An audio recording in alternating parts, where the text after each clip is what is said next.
Welcome to the Raising Global Leaders interview series. Today I have with me the incredible Alan Willett. He is an author of Leading the Unleadable. He is a father, a speaker, and a husband. Thank you for joining us here today. It's terrific to be here. I'm so excited to interview you. So I know that your kids were homeschooled. So can you tell us how old your kids are? Certainly. 17, 22, and 26. Awesome. So for us homeschool parents, we have parents that are watching that are homeschool parents, and we also have parents that send their kids to educational institutions and they supplement their education at home. So you're letting us know that there is hope on the other side.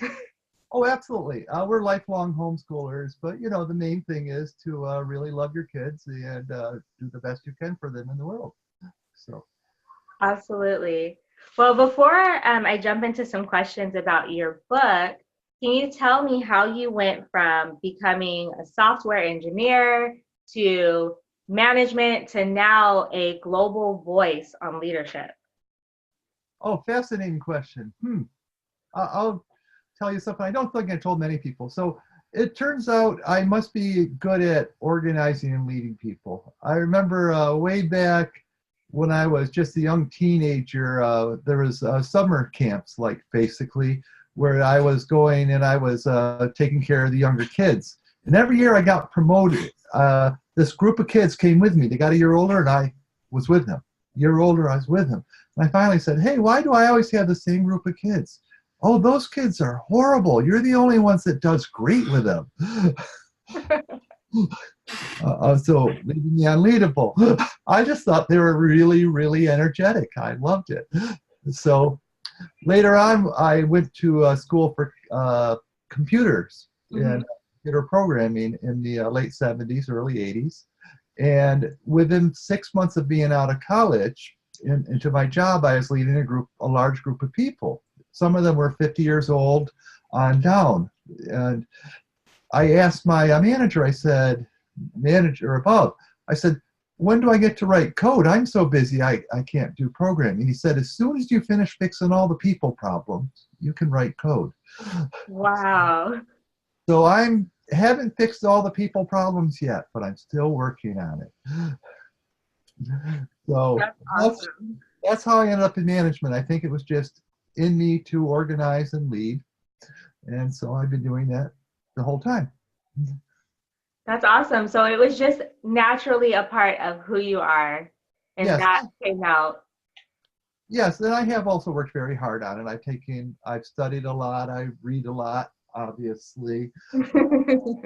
And I really do work very hard at it. But there is an innate part of me that really enjoys working with passionate people that really want to make a difference in the world. And those are often the hardest to lead. Yeah, absolutely. So can you expand on that a little bit? Can you explain to us who the unleadable are? I know we all have ideas in our minds. Like for me, my unleadable person in my life is my 3-year-old who thinks she's in charge of everything. But how do you define unleadable? Oh, okay. Well, unleadable people really are the ones that are pushing boundaries in a lot of ways. Like your 3-year-old. She's absolutely at the boundary pushing stage. And it's delightful. But even in any organization, any people you're leading, my belief is the subtitle of the book is, let's see, Leading the Unleadable. What's it called? Managing Mavericks, Cynics, Divas, and Other Difficult People. Yes. To me, all of those bring great gifts, amazing gifts, and you need all those gifts. The problem comes when they cross a red line and it becomes disruptive to the organization. Like Mavericks are people that do not accept the status quo. They're always pushing for better. They're really going to bounce into the boundaries and see if they can break through them.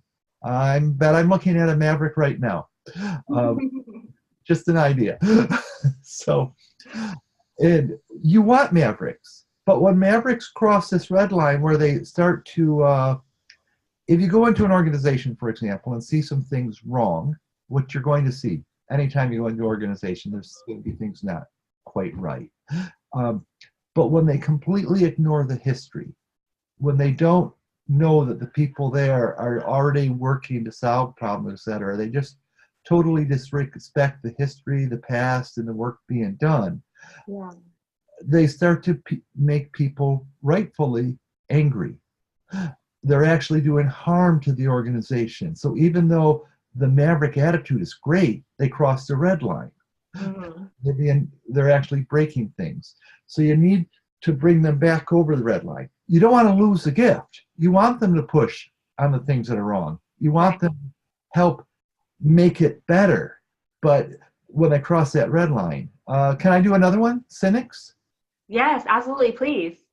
Because a lot of people think that I'm like, what do you mean the cynics have gifts? Cynics have great gifts. The way I look at it is this. Some of us have really lots of ideas. Mm-hmm. And some of these ideas are like castles built in the sky. Are you one of these people? So, big, bold, beautiful vision. We need cynics to keep us grounded so it doesn't just float away in the cloud. Because absolutely, there's real deal concerns about any of the blue sky ideas we have. And you need people that are grounded and say, well, what about these aspects? Did you consider the foundations? Did you consider that, if it's a hot air balloon, that you actually need a way to get back down? Things like that. These are really good. And a lot of times what the cynics are that cross the line, they do see the holes in ideas. They see the problems, but they don't see the value in them. And I think a lot of times it's because they've been burned so many times by trying to implement things that they try to keep themselves from being disappointed. But they start, what I see, where the red line really gets crossed, and I've seen this too many times, where the cynics are really charismatic. They're good at it. And they have these really sharp, witty things to say about the new idea somebody comes up with. It like pops the balloon. It doesn't even get off the ground. And anybody else that has an idea, they do not want to be subjected to that sharp wit. And it starts to flatten the organization, kill the attitudes. Again, the leader has to channel that energy into the right place at the right time. You can't allow that to infect the rest of the team. Right. Okay, so what about divas? I love divas. Divas care deeply about their project, their area. They want it to have all the best things. You know what I mean? They want it to be all about them, all about their project. And actually, if I'm going to give somebody a project, I want them to own it. I want them to push it. I want them to make that project successful. So again, great attitude unless it crosses a red line, where you actually start to stamp on other people's projects, other people's ideas. When you don't do collaboration across the projects to make all the projects better. So yes, I love divas too. I love passion. All three of these types that we just talked about, I love them. They really bring some great things. It's just when they cross the red line that we have to bring them back in. And then my book talks about really, a lot of the techniques are all the same. When I was writing this book, I was like, how do you treat a Maverick, Diva, Cynic? I was like, oh, you do this for a Maverick. Oh, it's the same thing for a Cynic. Oh, it's the same thing for people. You really respect the people. You make sure they understand where the boundaries are, just like parenting. Here's the line. This is the line. They're going to go across that line 3 or 4 times before they realize you're serious. And then they realize they respect that line. That's what parenting is. That's what leadership is. You got to do the same thing. And you're doing it with grown-ups. It's okay. You're the leader. Do it with grown-ups. Absolutely. Well, I love that the first response that you give is to paint these negative labels in a positive light, like the diva, the cynic, the maverick, that to point out that they have gifts. I've never looked at it from that perspective or that point of view before. And so I really appreciate it. Oh, it's just like troublesome kids in my summer camp. I didn't think they were troublesome. I thought they were energetic. Yeah, yeah. Maybe I just have a defect that way. But no, Awesome. I love people, and I think they're all awesome. So. Yeah. So what do you do when you have a diva, a cynic, and a maverick, and they're all in the same type of group? Oh, you got all three of them? Wow, what a great team you have. No, think about it. If you actually have all three of them, they're all strong personalities. Okay, maybe it's a little bit like dynamite or nitroglycerin, but it's very, very powerful. What are you going to do as a leader? I want to turn the question around on you, but I guess I'm supposed to be the interviewee, huh? Right. Okay. So here's sort of the outline in the book, but really a lot of people talk about how do you react when things go wrong. But I would like to talk about prevention first. Mm-hmm. Yes, please. Okay. So like with parenting, it's okay to cross over, right? Absolutely. The audience is parents. Okay, great. Because with parenting, one of the things my wife and I did, fortunately, really, really young and early, before we had kids, we really talked about what values we wanted to instill. And that was our guiding light, where we headed. We had a 50-year plan. We've actually achieved that. Now we got to figure out our next 50-year plan. But so that's another story. But what are the values we want to instill? What are where are the boundaries? Where are the rules that we have in place? Now, of course, having kids changes all that, but it was about the same. And I think that's the same when you're leading teams, organizations. You have to know what you're about. So I do mostly high-tech organizations, so I'm going to use that as an example.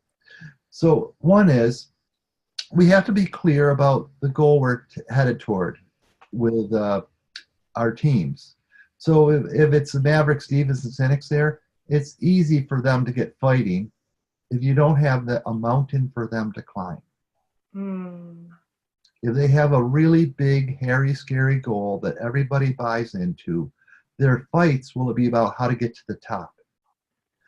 And we as leaders can keep those fights to be constructive. And we can assign them roles that we expect them. You can make the roles fit the kid. Like, I'll tell you one of the things we've done, which might be interesting for you. So I'm talking about adults now, but I don't want to downsize it to kids. So for adults, it really is like, if it's the Maverick, I'm going to make the Maverick responsible for the logistics of getting up the mountain. Okay? I want them to be pushing the boundaries. What's the fastest way up? Making sure we have the ropes, etc. The way to get there. The Cynics, I want them to be looking at any possible thing that could go wrong and be poking at that, because climbing these mountains is dangerous. That's really good. Divas, I'm going to make sure they have all the best things for us. I want the best food, the best nutrition, etc. if we're climbing a mountain. If we're doing a project, same thing. I want them to be owning different parts of it, coming to their natural tendencies. Yeah. So vacations, you have 3 kids? I have 3 and 1 on the way. Okay, soon to be 4. So vacations can be a really stressful thing. Especially with young kids, especially if they have some very, very children, which we had various kinds. So one of the things we did for vacations is, before we started, we would all say what our goals are. What do you want on this vacation? What do you want to do? How do you want to do this? What are the things that'll make you happy? By the way, even 2 or 3 year olds, we get them to say that. We get them to talk about it. And so then we said, okay, if somebody really wanted to make sure they did something, we made sure that was part of the plan. We got excited. And then we also gave people roles on the trip. Doesn't matter what age. Like one of our kids actually has special needs, but we made him responsible for all the suitcases. He had a picture of all the suitcases and all the things. So when we're traveling, he would always make sure we had all of our stuff. Our daughter, who still couldn't do math, was responsible for our budget. We gave her a book with stickers that had our daily budget for things. And they, because, by the way, when she's 26 now, I don't like, I feel awkward talking about her publicly, but I'm doing it. Back then, she often had to buy me something, buy me something. Mm-hmm. So we made her responsible for the budget, so she knew when she could spend money. Yeah. When we could spend money. So each of us had a role. We also had a cheerleader. And their assignment was, if we got lost, if we were desperately in a bad situation, like flat tire or whatever, they were the cheerleader. They were supposed to say, "What an adventure!" And this really worked, by the way. It really got everybody involved. And I remember once we were, I think Disney World in the Florida part, and my wife and I were exhausted after some long day trip, and we were wanting to go out to eat. We did not want to cook in the hotel again. And our daughter said, "We don't have budget for that." We were like, "You're right, we don't."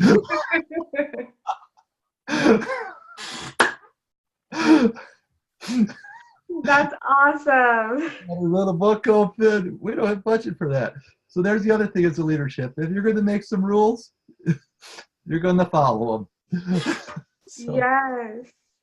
Yes, that's awesome. I love that. And I can really see how those 3 personality types together can really benefit a team.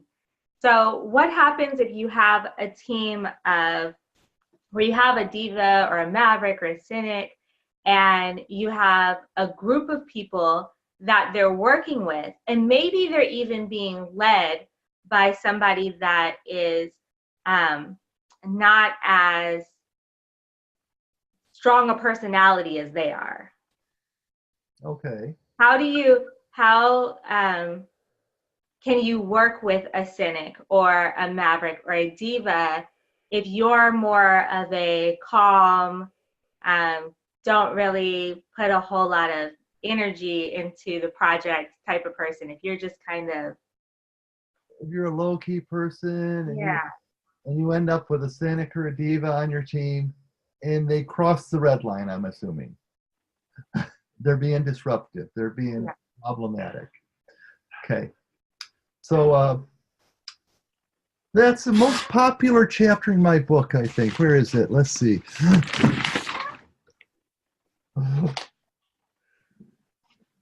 Sorry about this. Yes, chapter 5, Transforming the Troublesome. Mm-hmm.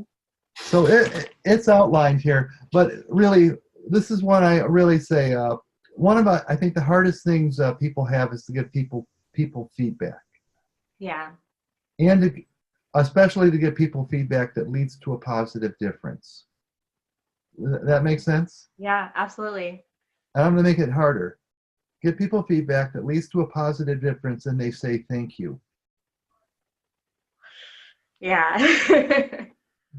And you don't get quote unquote shot in the process. I have a high bar for this. So I actually, the whole chapter I was on that, but I'll kind of outline it now. The first thing, I really think there's some steps that have to be done before you give the person feedback. And after you do this for a while, you can do it in 60 seconds. But sometimes it takes you a week to get ready. Because usually by the point you want to give somebody feedback, I've seen people give feedback, by the way, before, where they all of a sudden they've been taking it, get fed up, and they explode. Mm-hmm. It does not lead to a positive difference. It makes things worse. The person that exploded feels bad. The other person feels worse. And nothing positive came of it. So the first time a lot of people take this on, I've had multiple people call me about this, and I've helped them through it. I said the first thing you got to do is figure out what your emotions are and why you're feeling them. Yeah. And get rid of them. Because a lot of times there's some judgment associated with that. And here's the key thing. If you're leading a project or you're taking care of your kids, etc., people don't mean to cause you or the project harm. And a lot of times you feel like you're being attacked as a leader. You feel like they are, and by the way, they may be doing harm to the project. But almost certainly they don't know, or they don't know a different way to do it. They're actually trying to be helpful. Even if everybody else around them is angry, they still think they're doing the right thing. So we got to get rid of our judgment, because we don't know what's going on. I want to be clear. We don't really understand the other person's motivation. So I say, identify why you're feeling these things.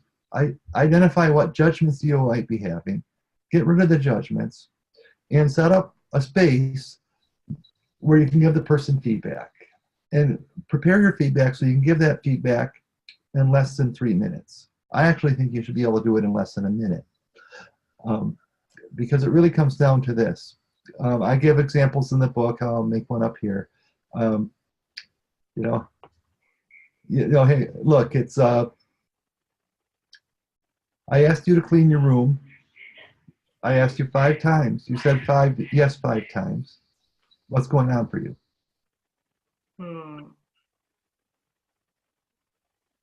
Yeah.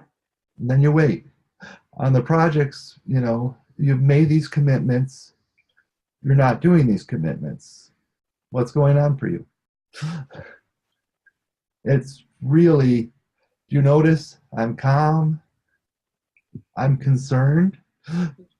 If I could, by the way, add to it if I wanted to. We want to sell our house, and this is doing harm to our ability to do so. So I am actually really upset about this. But what I'm most concerned about is that you said yes, and you're not doing it. So I don't know what's happening. Yeah. So, yeah. And then the really big thing is being able to say really clearly what your concern is. Be really explicit about what you were expecting, what you see happening, and ask what's going on. Yeah. And then wait and listen and find out. I've had a range of things that have happened there. One person once started crying and told me he was going through a really difficult divorce, and he was keeping it a secret. And now he was going to apologize to everybody. He did go apologize to everybody, and everybody helped him, and he became a stellar contributor to the project, and everybody was also becoming much more friends with him and helping him. Wow. Another person was given feedback, essentially that he was being really difficult to work with, that he was being angry with everybody. What's going on with you? And he had an angry reaction I coached somebody else to give that person feedback. Angry reaction. And he said, I just want to know, think about it, talk to me on Monday. Person came back on Monday, he said, I thought about it. I was doing this at home too. I got to figure it out. I apologize. I'll do better. Wow. So, yeah. And only once out of 100 times of doing this kind of feedback did I get somebody say, Alan, you're right. I haven't done it. And I'm not going to. Yeah. I'm not going to clean my room. And I'm like, at least it was in the open. Yeah. It was clear now. Okay. Well, no, don't say yes anymore. tell me no, I'm not going to clean my room and we'll deal with it. Yeah. Yeah. I think that last question that you ask is so important. Like, what's going on with you? It really, like, it's an initiative starter for the person to really be introspective and to look at, okay, what is going on with me? How am I feeling? And really start to analyze that. So that's awesome. And Right. especially right now when people are so, it's so easy to get defensive, both in our professional and our personal lives, that we don't often stop to think about how we feel. We just want to defend our position. Right. So yeah, you have feelings. There's a reason for those feelings. Like if a project is behind schedule, etc., it is possibly doing harm to your career. It's possibly doing harm to other people around. And then if it's really important to the customers, there's reasons why you can be upset, and outlining them is really important. So Absolutely. so recognize the emotion, but by recognizing it, you can set it aside and focus on the care of the other person. Right, right. So, Alan, what do you think is the most important leadership trait that we should implement in our kids today to help them become the leaders of tomorrow? Love. Love. Okay. Explain, please. Oh, I think it's self-evident. No, okay, I'll be serious. Um, well, here, the underlying thing I was just telling about the whole feedback thing. It's Mhm. really based on an innate belief that people are good and people intend to do good in the world. I think there are some rare exceptions, but they are too rare to make that be your standard operating procedure. Okay. So I really do believe that people can focus and say, look at these people that are having a hard time, that are doing difficult things. As a parent, let's ask them, what could be going on in those people's lives to make them behave in this way that looks like it's really harmful and bad? How is it harming themselves when they're doing harms to others? Yeah. Um, in my work in high-tech environments, there's a lot of really hard pressure that's applied to people. These are multi-million-dollar projects. There's a lot riding on them. So people are under intense pressure. And what I try to remind people is that when leaders or others are acting badly or acting irrationally, it's usually because they're under irrational pressure. Yeah. So to me, one of the things we have to do in our jobs and as in parents is to remain human, remain grown-ups, and respect that we're all on this journey together, on this little rock around that really big sun out there, on this part of the spiral arm of the galaxy, Yeah. and know that we're here to do good in the world, and to take a breath when we see these things, and really just respect that the others are also living this hard life trying to figure out the best way to get through. So I think love is really one of the most strongest leadership attributes people can have. I don't think I've said that in any other interviews, but I'm talking to parents. I think this is, and you asked the very question, what can we teach our children? And I think we can really teach our children to love and respect other people. If they can learn that deeply, they will be fantastic leaders, because the love and respect will come back to them. Absolutely. I agree. I agree. Thank you for that.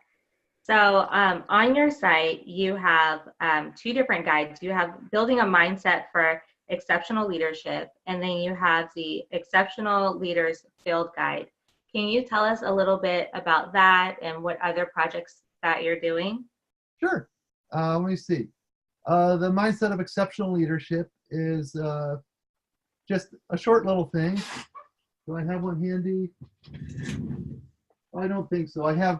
It's about this size. This is the other one, the exceptional 100+ questions. So, but they're little and they're free. The printed version costs a little bit of money, but they're free on the website, and I think one of them's on Kindle too.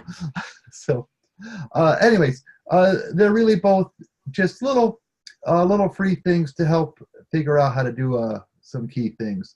the mindset is really about just what I think are 7 key mindsets that really defines the difference between good and exceptional. And the difference between good and exceptional is really very dramatic. Um, and exceptional can start actually before you're good, because the exceptional journey is choosing to say, hey, you know what? Life is messy, but my focus is to do good in the world. My focus is to learn and conduct experiments and keep getting better at doing good in the world. That's it in a nutshell.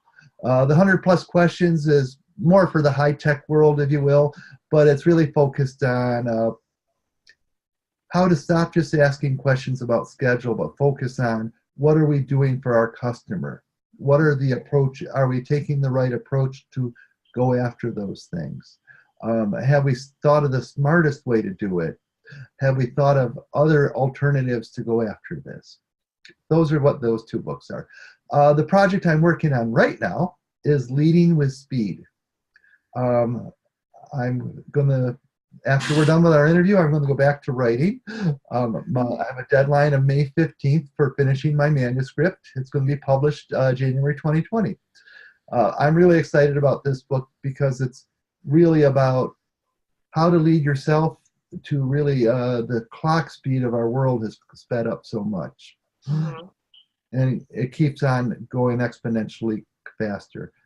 How do we as a leader maintain our balance, our sanity, and help organizations and individuals go at this pace and still maintain the love of life and the love of others and getting really great things done? So that's the underlying theme of the book. Since it's high tech, I don't talk about the love part that much. Maybe I should more, but I had another publisher sort of X out those parts, so I don't know. We'll see. So anyways, that's what I'm up to. That's awesome. Well, where can we find you? Where can we find your book, Leading the Unleadable, and how can we get connected so that when Leading with Speed comes out, we can be the first ones to buy? Okay. Well, alanwillett.com, AlanWillett.com is my website, and it's all up there all the time, keeping things going. I'm told I need to tweet more someday. I might do that if I understand what Twitter is ever about. But anyways, alanwillett.com is the key. I do have a newsletter that's free that comes out just about every week that has little nuggets that's about this long, about mindset for really how to get people to come along with you on our exceptional, exciting journeys. Awesome. Well, thank you so much, Alan, for allowing me to interview you today. We are so blessed and honored to have your wisdom and insight. And I appreciate you allowing me to interview you and asking you all these questions. Thank you. Delightful time. Say hi to your family for me.